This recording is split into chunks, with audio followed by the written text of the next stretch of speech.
कंगना रिया में इतना उलझे रहे कि धरती की शक्ल बदल गई और आपको मालूम भी ना पड़ा। साइंस की एक कहानी। एक्सपर्ट बताते हैं कि आज से 25 करोड़ साल पहले धरती पर ज़मीन के नाम पर केवल एक बड़ा सा द्वीप था। फिर धरती में सैकड़ों साल में कभी धीरे तो कभी तेज तमाम मूवमेंट हुए, या यूँ कहें कि टेक्टोनिक प्लेट्स चलती गई, कार्बा बनता गया। पहले वो द्वीप 2 बड़े भागों में बटा, फिर 7 भागों में बट गया।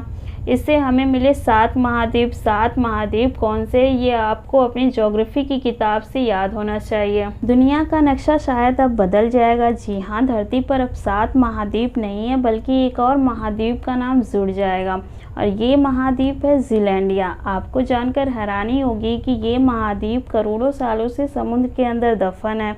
ज़ीलैंडिया नाम का यह महाद्वीप ऑस्ट्रेलिया के दक्षिण पूर्व की ओर न्यूजीलैंड के ऊपर है, और इसका अधिकांश हिस्सा दक्षिण प्रशांत महासागर में डूबा हुआ है। Geological society of America journal में प्रकाशित रिपोर्ट में दावा किया गया कि ज़ीलैंडिया 8वां महाद्वीप है, जिसका क्षेत्रफल 43 लाख वर्ग किलोमीटर है। यह भारत के क्षेत्रफल से करीब 17 लाख वर्ग किलोमीटर बड़ा है। भारत का क्षेत्रफल 32.87 लाख वर्ग किलोमीटर है। ज़ीलैंडिया को लेकर वैज्ञानिक 1995 से ही रिसर्च कर रहे थे, और आखिर 2017 में इसकी खोज पूरी हुई। फिर जाकर इसे 8वें महाद्वीप के तौर पर मान्यता मिली है। अब वैज्ञानिकों ने इसका संभावित नक्शा भी तैयार कर लिया है। ये महाद्वीप ऑस्ट्रेलिया के पूर्व में न्यूजीलैंड के ठीक उत्तर में उससे सटा हुआ था। नक्शे को देखकर पता चलता है कि इस महाद्वीप के बीच का एक छोटा सा हिस्सा डूबने से बच गया था, जो आज के वक्त में न्यूजीलैंड ही है। रिसर्च के मुताबिक ये महाद्वीप प्रशांत महासागर में करीब 3800 फीट की गहराई में डूबा हुआ है। हालांकि बॉस पिरामिड नाम की एक इसकी पहाड़ी लॉर्ड हॉप द्वीप के पास समुद्र से बाहर निकली है, जिससे अंदाज़ा लगाया जाता है कि समुद्र के भीतर एक बड़ा ज़मीनी हिस्सा डूबा है। वैज्ञानिकों ने इसका टेक्टोनिक और बैथीमेट्रिक नक्शा भी बनाया है, ताकि इससे संबंधित भूकंप और समुद्रों की जानकारियों के बारे में पता चल सके।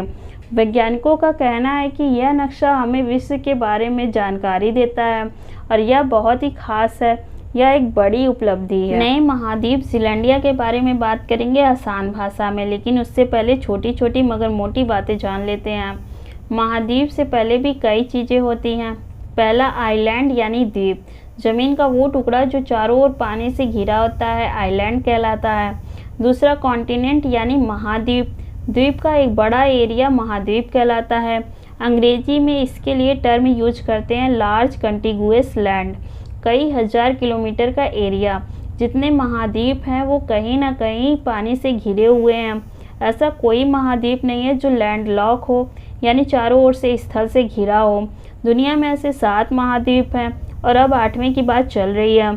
तीसरा होता है केप यानी अंतरीप। 3 ओर से पानी से घिरा छोटा भूभाग, उसे केप कहते हैं। जैसे अफ्रीका के नीचे केप ऑफ गुड होप। जब तक सुएज नहर का निर्माण नहीं हुआ था, उस समय अंग्रेज और अन्य व्यापारी व्यापार के लिए आते थे, तो पूरा अफ्रीका घूमकर आते थे। अफ्रीका के नीचे जो एरिया है वहाँ ये लोग अपना लंगर डालते थे। उनको ये आशा देता था कि वो सही रास्ते पर है, आगे ऐसे ही चलना है, इसलिए इसका नाम केप ऑफ गुड होप पड़ा। चौथा होता है पेनिनसुला यानी प्रायद्वीप। 3 ओर से पानी से घिरा बड़ा भूभाग, जैसे भारत जो 3 ओर से पानी से घिरा है लेकिन बहुत बड़ा है, इसे प्रायद्वीप या पेनिनसुला कहते हैं। अब बात आती है महाद्वीप की, लेकिन हम यहाँ बात करने वाले हैं कॉन्टिनेंट यानी महाद्वीप की। उसके लिए लौटेंगे शुरुआत पर। हमने आपको बताया था कि पहले एक महाद्वीप था, इसका नाम था पैंजिया, लेकिन कई कारणों से और पृथ्वी के आंतरिक बलों के कारण उत्तर और दक्षिण दिशा में प्लेटों में आपस में खिंचाव हुआ। इसके बाद 2 महाद्वीप बने, एक हुआ लॉरेशिया और दूसरा हुआ गोंडवाना। जो नीचे की तरफ यानी दक्षिण की तरफ आया वो कहलाया गोंडवाना, और जो ऊपर की तरफ गया वो कहलाया लॉरेशिया। हमारा भारत गोंडवाना में आता है। इसके अलावा अफ्रीका, अमेरिका, ऑस्ट्रेलिया भी। दूसरी ओर उत्तर अमेरिका और यूरोप, ये सब लॉरेशिया में आते हैं। अब हम बात करते हैं कि महाद्वीप अलग कैसे होते हैं। लेकिन जब एक परिवार टूटकर 2 परिवार बनता है तो ये टूटना रुकता नहीं है, विस्तार होता है तो वो भी टूटता है। ऐसा ही विस्तार हुआ लॉरेशिया और गोंडवाना में। लॉरेशिया टूटकर एशिया, उत्तरी अमेरिका, दक्षिणी अमेरिका और यूरोप बन गया। गोंडवाना टूटकर अफ्रीका और ऑस्ट्रेलिया बन गया। इस तरह से आप 7 महाद्वीप के बारे में जानते हैं। उत्तरी अमेरिका, दक्षिणी America, Africa, Europe, Asia, Australia और अंटार्कटिका। लेकिन घर टूटने का सिलसिला अब भी जारी है। इसका ताज़ा उदाहरण हमें देखने को मिल रहा है अफ्रीका महाद्वीप में। अफ्रीका महाद्वीप के पूर्वी तट पर फॉल्ट बनना शुरू हो गया है। फॉल्ट यानी 2 चट्टानों के बीच खिंचाव की वजह से दरारें बनना शुरू हो जाती हैं, तो उसे फॉल्ट कहते हैं। वैसी ही दरारें जैसे पेंजिया के टूटने पर बनी थी। पूर्वी अफ्रीका में फॉल्ट नज़र आने लगे हैं। आने वाले समय में अफ्रीका का पूर्वी एरिया अलग हो जाएगा, ऐसा एक्सपर्ट बताते हैं। हमने आपको बताया था कि कैसे कैसे महाद्वीप अलग होता है। अब बात करते हैं 8वें महाद्वीप की, जिसका नाम है ज़ीलैंडिया। नाम से ही साफ हो रहा है कि न्यूजीलैंड से मिलता जुलता या इसके आसपास का इलाका। ऑस्ट्रेलिया महाद्वीप के ईस्टर्न साइड में न्यूजीलैंड की तरफ जाने पर वहाँ का समुद्र उतना गहरा दिखाई नहीं देता है जितनी गहराई आमतौर पर दिखाई देती है।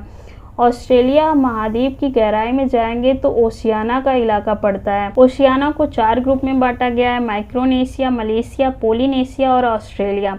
न्यूजीलैंड का इलाका पोलिनेशिया में आता है। न्यूजीलैंड और आसपास के इलाके को ही नाम दिया गया है ज़ीलैंडिया।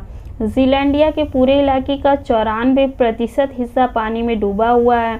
सिर्फ 6%, जिसमें न्यूजीलैंड और न्यू कैलिडोनिया के इलाके पानी से ऊपर हैं, वो दिखाई देते हैं। वैज्ञानिकों के मुताबिक इस खोए हुए महाद्वीप का क्षेत्रफल करीब 43 लाख वर्ग किलोमीटर है। माना जा रहा है कि इस महाद्वीप में नेचुरल गैस मिनरल्स बहुत हैं। इसका सबसे ज़्यादा फायदा न्यूजीलैंड को होगा। 2017 में इस महाद्वीप की खोज पूरी कर ली गई थी। हालांकि वैज्ञानिक 1995 से ही इस पर रिसर्च कर रहे थे। अब 2020 में इस महाद्वीप को वास्तविक मानकर वैज्ञानिक इस पर काम कर रहे हैं। न्यूजीलैंड की GNS साइंस नाम की एक सरकारी एजेंसी सर्वे करवा रही है। इसमें एक वैज्ञानिक डॉक्टर निक मार्टिमर का विशेष योगदान है। उन्होंने ही ज़ीलैंडिया को 8वां महाद्वीप घोषित करने की मांग की थी। I hope you guys video आपको अच्छी लगी होगी। सो गाइस ज़्यादा से ज़्यादा वीडियो शेयर करें, वीडियो को लाइक भी करें और हमारे चैनल को सब्सक्राइब भी ज़रूर करें, ताकि हम आपके लिए वीडियो लाते रहें। और अगर आपको कोई भी क्यूरी हो तो कमेंट बॉक्स में कमेंट ज़रूर करें। Thank you.